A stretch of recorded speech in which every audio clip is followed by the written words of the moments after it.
হজরত ঈসা আলাইহিসসালাম ও খ্রিস্টান ধর্মের সওম কী ছিল জানতে হলে শুরু থেকে শেষ পর্যন্ত দেখুন। উপকার মনে হলে সাবস্ক্রাইব করে পাশে থাকুন। আসমানি কিতাব ইনজিল প্রাপ্ত বিশিষ্ট নবী ও রাসূল হজরত ঈসা আলাইহিসসালাম এর যুগে সওমের প্রমাণ পাওয়া যায়।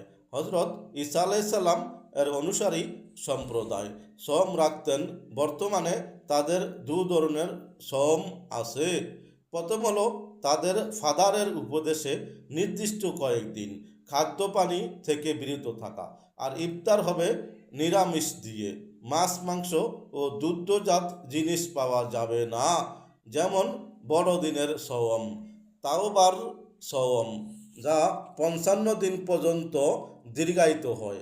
এমনিভাবে সপ্তাহে বুধ ও শুক্রবার সওম।